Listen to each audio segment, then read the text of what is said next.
بسم اللہ الرحمن الرحیم۔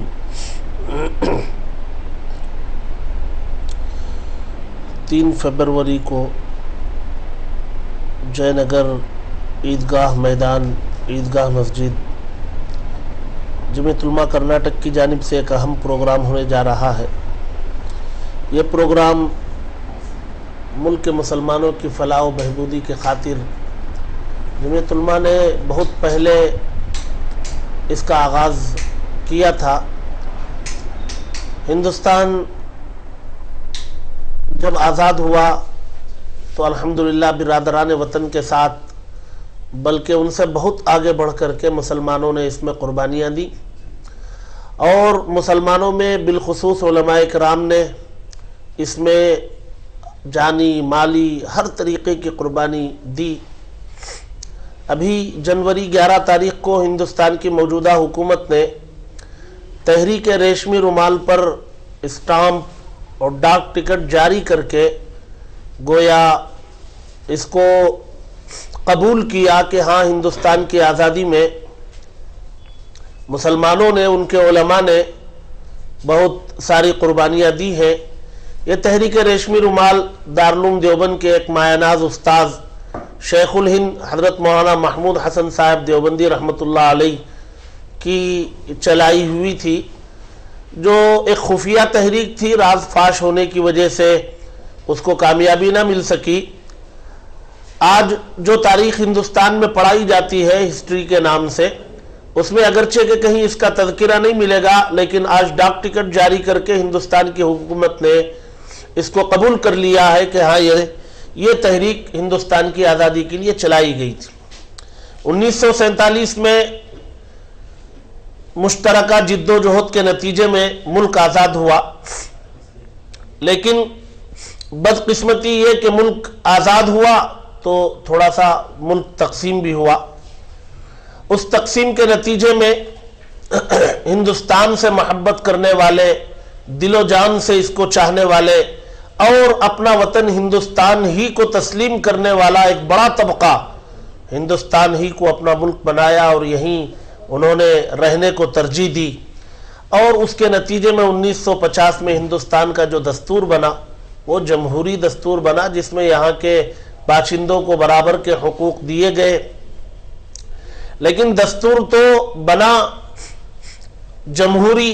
اور اس میں تمام یہاں کے بسنے والوں کو حقوق برابر کے دیے گئے، لیکن مسلمانوں کو ہمیشہ ان حقوق سے محروم رکھنے کی کوشش کی گئی اور اسی وقت سے شروع کر دی گئی۔ لہذا 1956 میں 1950 پر 6 میں جمعیت علماء ہند کے اس وقت کے صدر حضرت مولانا حسین احمد مدنی رحمہ اللہ نے جمعیت علماء کے ایک اجلاس عام میں مسلمانوں کے لیے ریزرویشن کا مطالبہ کیا۔ دستور بنے ہوئے صرف 6 سال ہوئے تھے، اور اسی وقت یہ محسوس کر لیا گیا تھا کہ مسلمانوں کے لیے جب تک ریزرویشن نہ ملے مسلمانوں کی کوئی فلاح اور بہبودی کا کام ہندوستان میں ہونا مشکل ہے۔ جمعیت علماء اس وقت سے برابر ہندوستان میں مسلمانوں کے لیے ریزرویشن کا مطالبہ کرتی ہوئی چلی آ رہی ہے، اور آج جبکہ سچر کمیٹی کی رپورٹ آ چکی ہے اور مشرا کمیشن کی رپورٹ آ چکی ہے، ان رپورٹوں نے واضح کر دیا کہ ملک میں مسلمانوں کی تعلیمی، معاشی، اقتصادی حالت انتہائی بدتر ہے۔ ان کی اس حالت کو دور کرنے میں ریزرویشن ایک بہت حد تک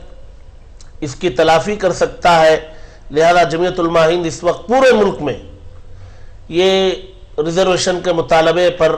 اجلاس، جلوس اور احتجاج کر رہا ہے، اور ہندوستان کی حکومت سے مسلمانوں کی ایک مشترکہ آواز کے تحت یہ مطالبہ کر رہا ہے کہ مسلمانوں کو ان کی آبادی کے تناسب سے تمام شعبوں میں ریزرویشن دیا جائے۔ یہ مطالبہ یہاں صوبہ کرناٹک میں 3 فروری کو ہونے جا رہا ہے۔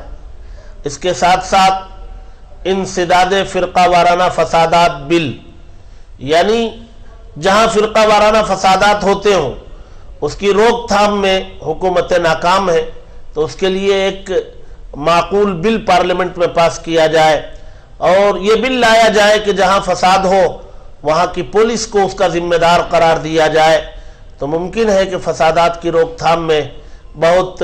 کمی آ جائے اور یہ بل اس میں معاون ثابت ہو۔ ان دونوں مطالبوں کو لے کر ملک کے مسلمان یکجٹ ہو کر جمعیت علماء کے پلیٹ فارم سے ہندوستان کی حکومت سے مطالبہ کر رہے ہیں۔ یہ ہندوستان کے مسلمان کا مسئلہ، اس میں کوئی